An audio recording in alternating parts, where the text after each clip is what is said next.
I mean, in theory, isn't their current employer planning to do war crimes on innocent civilians because they disrespected her? Just saying. You know what's really funny about this latest episode of the Livid Lady's Guide to Getting Even? Is the end of the episode pretty much confirms that the MC in question is okay committing war crimes. Because we now have confirmation in this show that civilians, you don't touch them. Like, that goes against peace treaties and it is basically war crimes.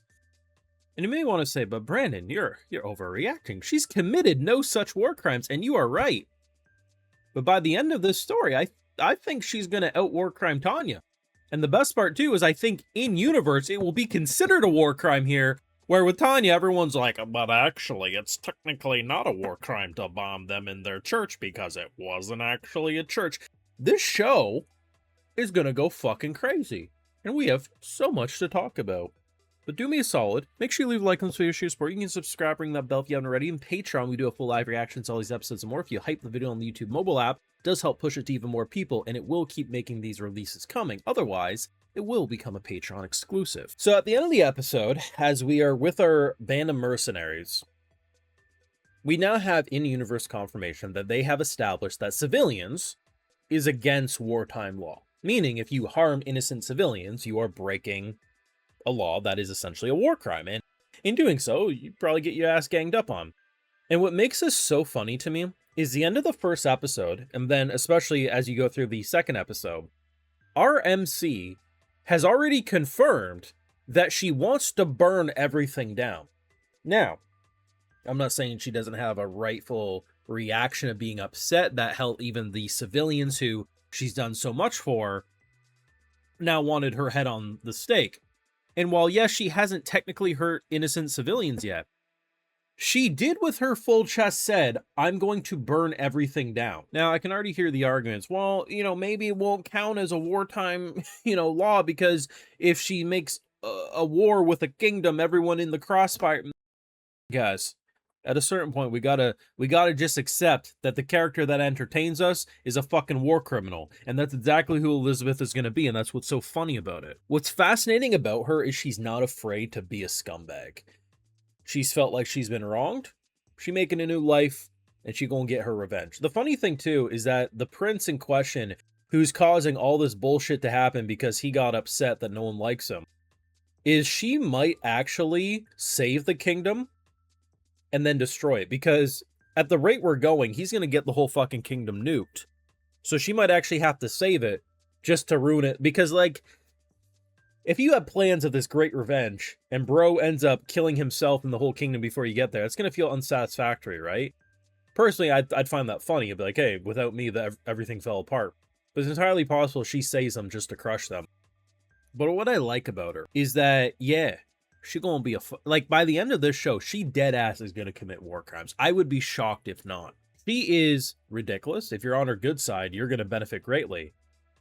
But it's just the way she can so casually and nonchalantly do what she does. And I think what's so interesting too is when it comes to actual battles and potentially wars, she might be indestructible. Not because of, oh my god, she can unleash a bigger fireball than the next guy, but it's actually the strategic aspects of it that I wasn't even considering. So here's the thing, with a lot of battles, it's kind of a double-edged sword. Do you want to be the attacker going up against a fortress, or do you want to be the defenders defending a fortress?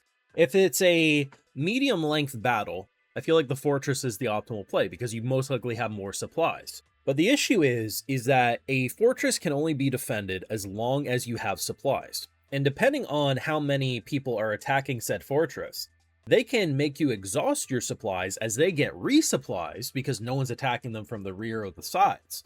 So a 2-month battle might end up, out starving. And what ends up happening in those situations is typically like, hey, we want your lord's head. You only protect your lord's head as long as you have supplies. And once starvation starts hitting in, you're going to turn that bitch over. What I like about her and her grimoires is she hires a bunch of mercenaries, right? And they're worried about supplies. Hey, you're only giving us a couple days supplies. I get it because we're going to be speed, but, we are generally concerned. Like, I don't know if we... And she's like, don't worry. my pocket dimensions allows me to do absolutely crazy shit. Obviously, they're shocked by this, but I think it's so cool because I realize, like, if we get into, like, it's not going to be right now, but if we get into, like, a multi-month, a multi-year battle, we will be fine. She basically just redid the whole concept of war because no matter where she holds up, she will have enough supplies for a fucking army, right? She also has money, so if she does plan for something that long, she has the funds to buy enough water and food and whatever, and medical. Hell, not even just the food and water, but also arrows and everything else, right? Her character is busted, and her allies are going to be even more busted because of their enthusiasm towards her. I think that's really fucking interesting. Now, I will say, in terms of Prince and his bozo, yeah, everything's fucked. I love the fact that the person who ends up taking Elizabeth's place is fucking bold. She pretty much said, go fuck yourself, you're gonna do some work, I'm in charge, without me, you're fucked, right? Unfortunately, he's still finding ways to fuck things over. Things that should be peace are no longer peace, right? These two are gonna burn the kingdom down. But hopefully, if they do that, we save their ass just so we can ruin them again, right? Sure what to expect with her character, because I'm like, damn, she's very competent after last episode, but seeing her saucy spice this episode, I'm very happy. I still don't know if, you know, we'll end up crossing swords with her or if we'll just end up stealing her. But either way, she's competent in a fucking sea of incompetence. Though I will admit, I actually really like seeing the prince have to hear that apparently all the sword fights he wins are fake. Because I thought they were building into a, hey, you know, warriors don't always make great kings, but he's really good on the battlefield. Nope, the warriors have to toss the battle because otherwise he'll get salty. And the fact that he had to overhear that only to then get fucking slapped in the face with a woman who had a bigger cock than him, fucking amazing. Like, just the drama of everything that we're dealing with is so spot on. And I think she's such a perfect MC. Like, at the end of the day, she gonna go slave shopping and she ain't gonna give a fuck. She's gonna probably kill people. She's probably gonna kill it. She's gonna befriend people who are the most sinful characters. But that's what happens when you push someone to the point of no return. You give your life for a kingdom only to be tossed away not only by the kingdom, but even your own family. She is not here to be the most morally righteous character, and some people just generally want their main characters to make them feel good, and that's fine. There are other shows to do that. Livid Lady's Guide to Getting Even is not one of those shows that I'm going to feel like, damn, she's always going to be the best character. I think the characters who are on her side are going to greatly appreciate her and support her. But if I think about how the first episode ends to what they just confirmed at the end of this episode, there are going to be innocent civilians who are going to be caught in the crossfire, and they are going to be considered war crimes. But hey, I guess it can't be considered war crimes if there's no survivors, am I right? I don't know, man. I like this show. It's very fucking fun, and I think everyone's going to be constantly surprised by how dark it will get whenever those moments arrive, because it's not just always going to be beheading. And, you know, I think a lot of people are going to forget, like, just how much revenge she wants after the first episode. So you're going to be like, but Brandon, she doesn't want to kill. She made it pretty clear that the civilians also pissed her off. Maybe she'll be like Tanya. She finds a loophole. They technically weren't innocent as she brutally kills them. I don't know.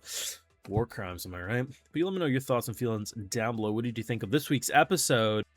How excited are you for the oncoming war crimes? Let me know. Leave a like, share, support, subscribe, ring that bell, and yes, Patreon for live reactions over there. And hey, if you're already over on my Patreon, I'll also give you video shoutouts to my patrons are what helps on this YouTube channel. All right, so today we got Starlight Glimmer, Copley, Mai Eastman, Vopper45, Mel Hope, Majoras, Jamel Delacy, Home Decor, Morgan Lowe, Marcus Joan, and we also have Hootney. So I appreciate the support. Please take care, and y'all have a good one.